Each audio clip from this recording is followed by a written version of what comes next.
नमस्कार मित्रांनो. आज पुन्हा एकदा एका नवीन विषयासह आपल्यासमोर या ठिकाणी उपस्थित आहे. तो नवीन विषय म्हणजे काय? किंवा तो नवीन विषय कोणता आहे आपण तो बघूया. जामीनदाराच्या जबाबदारीबाबत सुप्रीम कोर्टाचा अत्यंत महत्त्वाचा निर्णय.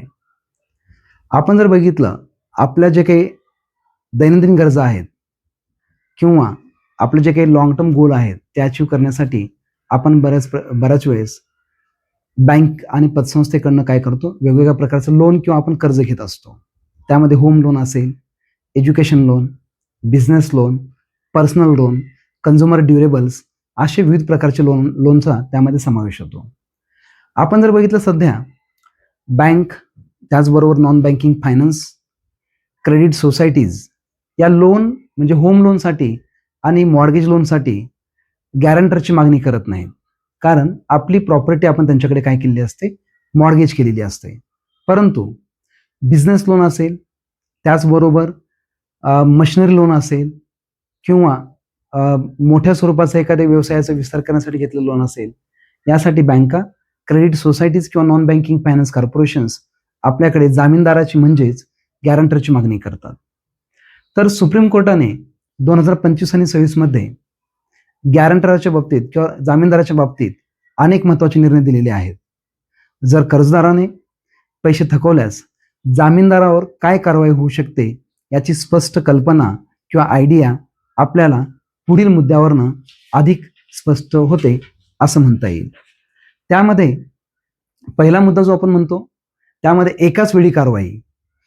फेब्रुवारी 2026 मध्ये ICICI बँक लिमिटेड वर्सेस इरा इन्फ्रास्ट्रक्चर इंडिया लिमिटेड या खटल्यात कोर्टाने स्पष्ट केले आहे की बँक किंवा कर्ज देणारी संस्था कर्जदाराच्या व जामीनदार या दोघांविरुद्ध एकाच वेळी वसुलीची कारवाई किंवा प्रक्रिया सुरू करू शकते.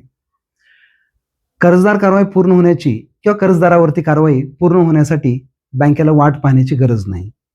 दुसरा मुद्दा, जामीनदाराची जबाबदारी कर्जदाराच्या जबाबदारी इतकीच किंवा बरोबरीचीच असे आपल्याला म्हणता येईल.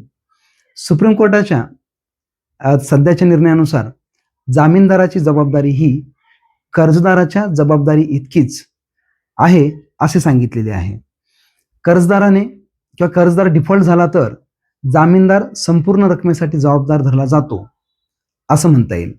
जामीनदाराला वैयक्तिक फायदा झाला आहे किंवा नाही याच्याने किंवा या बाबतीने बँकेला काही फरक पडणार नाही. तिसरा मुद्दा आहे दिवाळखोरी प्रक्रिया, इन्सॉल्वन्सी अगेन्स्ट पर्सनल गॅरंटर्स. आपण जर बघितलं, इन्सॉल्वन्सी अँड बँकरप्सी कोड अंतर्गत जर एखादी कंपनी कर्ज फेडू शकली नाही तर बँक त्या कंपनीच्या वैयक्तिक जामीनदाराविरुद्ध स्वतंत्रपणे नॅशनल कंपनी लॉ ट्रिब्युनलमध्ये केस दाखल करू शकते आणि कोर्टाने ही तरतूद वैध ठरवलेली आहे असं आपल्याला त्या ठिकाणी म्हणता येईल. त्यानंतर जर आपण पुढचा मुद्दा बघितला, नंबर 4 मध्ये मालमत्ता जप्तीचे अधिकार. जर जामीनदाराने वेळेत पैसे भरले नाहीत तर बँक जामीनदाराच्या मालमत्तेवर किंवा त्याची मालमत्ता जप्त करू शकते असं म्हणता येईल. या प्रक्रियेमध्ये जामीनदाराला वेळकाढूपणा करता येणार नाही. पुढचा मुद्दा जर आपण बघितला, तारीख पे तारीख या गोष्टीला पूर्णविराम. मार्च 2026 मध्ये सुप्रीम कोर्टाने सुनावणी पुढे ढकलण्याबाबत नवीन कडक नियम लागू केले आहेत. आता जामीनदाराशी संबंधित खटले दीर्घकाळ प्रलंबित ठेवता येणार नाहीत असे स्पष्ट त्या ठिकाणी सांगितलेले आहे. आता यावरून आपल्याला निष्कर्ष काय घेता येईल किंवा माझा तुम्हाला सल्ला काय असेल? एखाद्याला जामीन राहणे अधिक जोखमीचे झाले आहे. आधी कर्जदाराकडे जा आणि मग माझ्याकडे या अशा प्रकारचा बचाव गॅरंटरला करता येणार नाही. बँक तिच्या सोयीनुसार कोणाकडूनही कर्जाच्या रकमेच्या वसुलीची प्रक्रिया सुरू करू शकते. त्यामुळे जर तुम्हाला एखाद्या व्यक्तीला किंवा एखाद्या कंपनीच्या बाबतीमध्ये जर तुम्हाला जामीनदार व्हायचा असेल तर तुम्ही जामीनदार होत असताना सर्व बाबींचा विचार करून आणि विचारपूर्वक तुम्ही जामीनदार झाले तर त्यामध्ये तुमचाच फायदा आहे असं मला म्हणता येईल.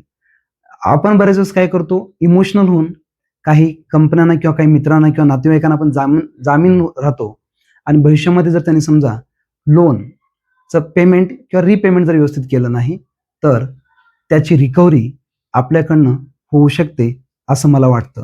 हा व्हिडिओ कसा वाटला त्याबद्दल तुम्ही मला कमेंट्स करून सांगावे अशी मी तुम्हाला विनंती करतो. Thank you very much.